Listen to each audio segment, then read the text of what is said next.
Hey, Jeremiah, thanks for a few minutes today. Yep. If you have a question, group, please use the raise hand button. And we will begin with Dina King. Hey, Jeremiah, what's your thoughts of getting to play in the Duke Mayo Bowl against South Carolina? It's kind of cool. I think it's kind of cool. I think it's gone full circle. It's kind of, it is where we started, and it's gonna be where I finish. So I think that's just the cool experience for me, is just being able to finish the place where I got my first start, and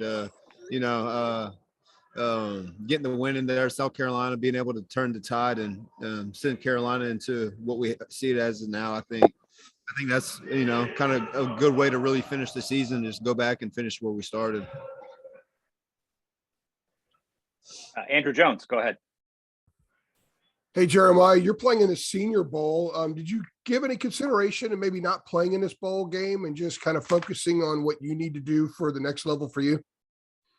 Yeah, I thought about it for a second, but just for some guys on the team, I think it's just, good leadership, just finish what we started. And then, it really didn't matter what bowl game we would have got into. I could have been a first overall pick. I think I still would have came out here and played with my team and finished the season out strong. I think that's just guys should start thinking about as they get older. I think it's just good example for the young guys on the team, seeing that I'm not giving up on them at the end of the season, still going through with the bowl game and finish things on a good note. I thought about it for a second, but I really never really thought about opting out of the bowl game. How about going in?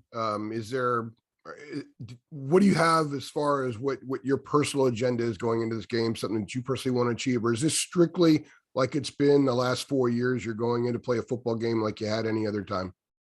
I think it's just like I've been strictly what it's been in the past 4 years. The main goal for us is just finish the season with a winning record. Since Mac has been here, we haven't had a losing record or even split 500. So I think it's really important to finish the season with a winning record and go 7-6. Cool. Thank you. Luciano, go ahead. Hey, Jeremiah, hope you're doing well, and thanks for your time. As one of the most experienced players on this team, what do you tell the younger players who have never played in a bowl game in order to motivate them for this one?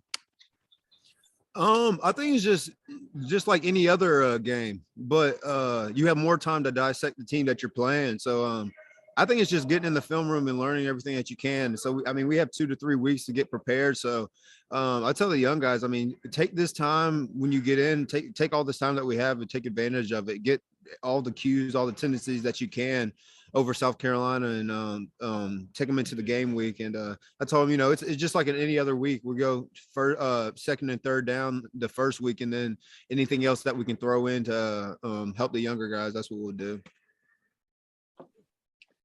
CL Brown, go ahead.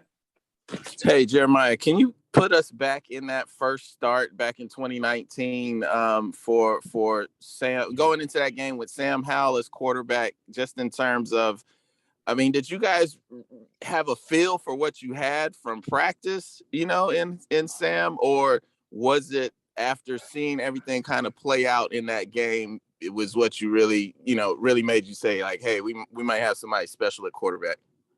I think it was just through practice. Him coming in the spring, and then what he did in the spring, and then he just evolved even more going into fall camp.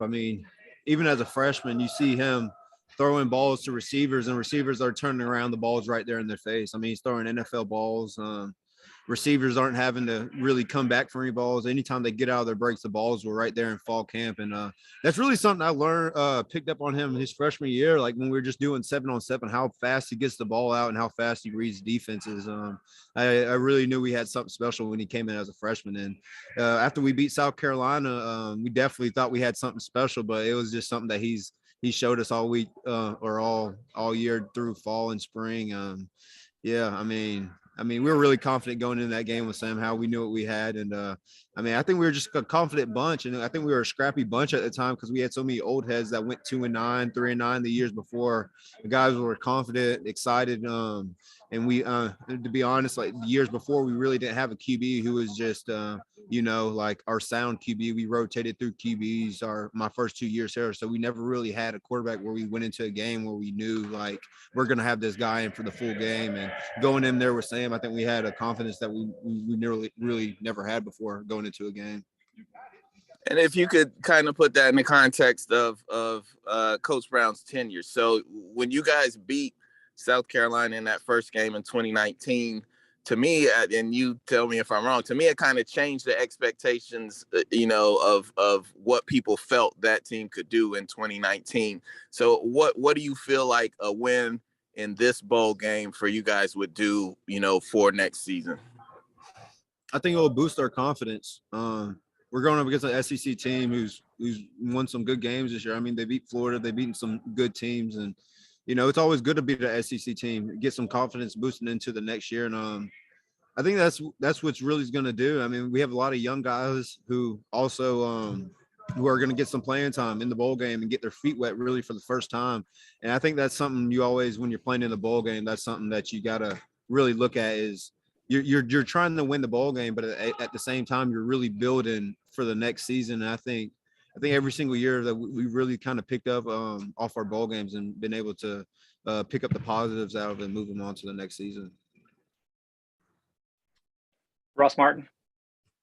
Hey, Jeremiah, that kind of leads right into my question. Are you seeing this as an opportunity to, train the younger guys to fill in for you, and especially at the linebacker position? You can kind of talk about those guys that you're working with these next couple of weeks during your last time as Tar Heel? Absolutely. I mean, that's been my objective the whole time, is just to give back the same way Cole Holcomb and Andre Smith gave back to me. And I think the guys completely understand it. They know where they sit with me, and they understand like that's kind of like the standard that we have set here. Power, I think I'm passing the baton off to Sed next year, and I think he's doing the same thing with Rah and Power that I'm doing with them now. They understand that you want to pass down the information to the young guys in the room. I mean, even if you got a guy behind you, I mean, you want to, even if you're trying to hold your spot, you want to give him all the information you can so he can get better, so you can push yourself to get better. And I think that's the standard we set in the linebacker room, and I think that's what Sed's going to be able to carry on for us next year along with Power. Yeah, and those guys briefly, I mean, Cedric, Power, Rah. I mean, what do you think about them and what they can bring? Oh man, since I've been here, I'd probably say it's definitely one of the most talented rooms I've been in. I mean, Rah can get to somebody in 2 steps. I mean, he's the fastest guy I've seen on linebacker in a long time. And then you just got Power, who's so smart, so cerebral at a young age. He was way ahead of what I was when I was a freshman. So I think that's going to be great for the years that he has coming on. He's just going to continue to build. And then what Sed's been able to do this year is just what he showed us in fall camp and in spring. He's been able to pick up the information, learn it quickly. And I think the linebacker room is going to be well taken care of for the next couple of years here at Carolina. Great. Thanks, man. All right. Last one for Jeremiah will come from Greg Barnes. Hey, Jeremiah, can you walk us through the NFL evaluation process? I know Daryl Moody's on staff and he's handling all that. Can you kind of walk us through just how that takes place? Yeah. Towards the end of the season, Moody just trying to get in touch with the older guys who are going out for the draft, and just talks about where we might end up in the draft. Talks about Q&As, things we'll do when we do end up talking with some teams. Talks about our training schedule and how we should train.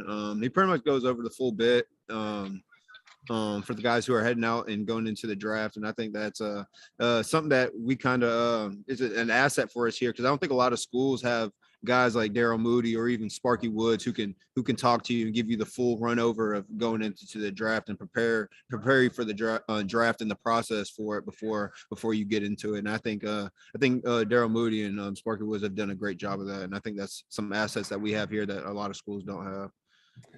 I also wanted to ask, North Carolina is set to sign arguably the best recruiting class in school history on Wednesday. As a senior leader of this team, kind of what has been your role and what's been the role of your teammates in kind of helping that process with regard to official visits and those kind of things? Yeah, I mean, coaches, I mean, dive full into the recruiting process and everything, but I strongly believe that like recruiting is strongly through the players. I know when I was coming here, I loved all the coaches and everything, but the thing that bought me in fully was really the players and the guys and the relationships that the guys already had on the team, and then how they brought me in on my official visits and my visits when I came up. The players have a huge part in it, how they take on players. And I think that's why our recruiting class is doing so well. We have a great staff on staff with the coaches. And then you have a group of guys on the football team who just love each other so much, and whoever's joining the family, and we're welcome them with open arms. And I think that's why we've been so successful in recruiting, with the coaching and the players on the team being able to buy into the recruiting process. Thanks, Jeremiah. All right, Jeremiah, thanks for a few minutes. Appreciate it. No problem.